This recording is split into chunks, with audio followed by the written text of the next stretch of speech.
Hey guys, welcome to my channel, Lucille Williams with Christian Talk.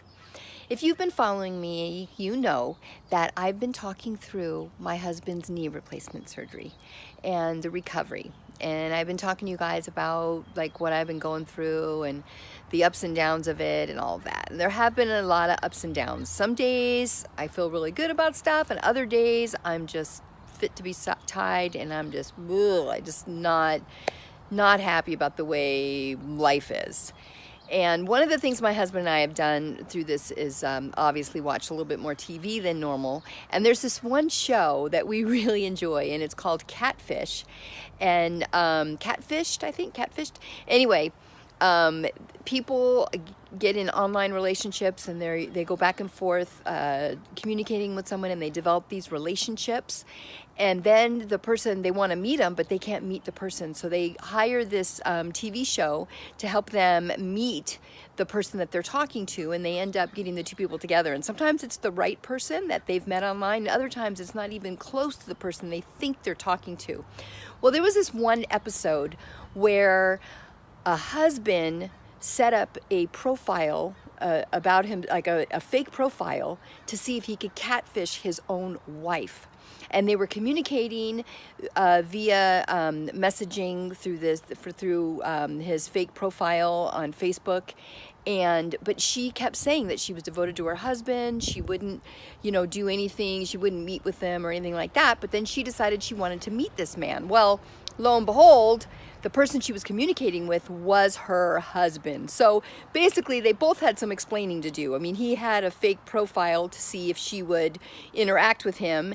And then the fact that she was interacting with someone that wasn't her husband. But here's the thing. She was telling this guy on Facebook things that she didn't tell her husband.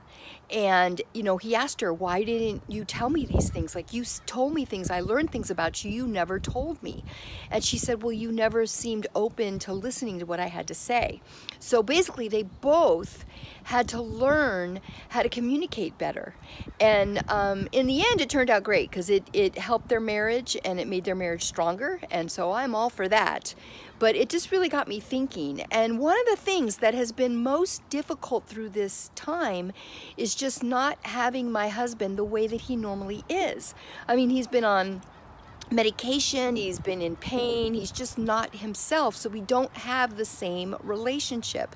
And I can see how sometimes people tend to stray when their marriage isn't as strong as normal, when their spouse isn't there for them in the way they normally would have them there. And I mean, I'm not like reaching out outside of my marriage and talking to people outside of my marriage, but there has been this lonely void of not having my husband there to just talk to and have the relationship that we had before his surgery. So, but every marriage goes through seasons like that where you just don't feel like you're getting as much out of your marriage as you normally do. So what do you do when you're in a season like that and you feel like you're not getting the things you need from your marriage? I think it all starts with a mindset. You have to think about your spouse in a way that's honoring, and you have to remember the person that you love, and remember that it's only a season. It's just for a short time. And let that season go through, and if you feel like the season is just going way too long, then it's time to take action. Then it's time to first pray, then go to your spouse and talk to them about your feelings and say you want to have a better connection with them.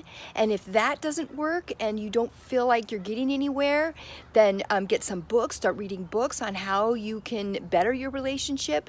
And then ultimately go see a counselor, go see a marriage counselor. And if they won't go, then go without them. Because, if you change, the relationship changes.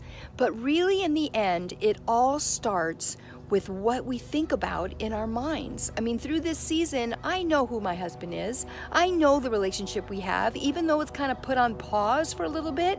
I know we're going to go back to it, and I know we're going to have that same relationship and probably better. And it's just a season where it's time for me to take care of him, and that's okay. But it's going to turn around and go back to what it was, and I can't let myself think about the negative things in this, I have to remember all the positive things that are happening in my relationship and that will continue to happen in my relationship when he has a full recovery.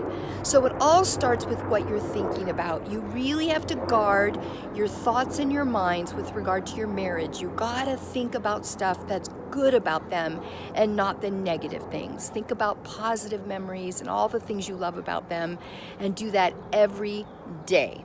So hit like, hit subscribe, and check out my book, From Me to We. There's more about this in my book. And until next time, remember, always choose love, because love never fails.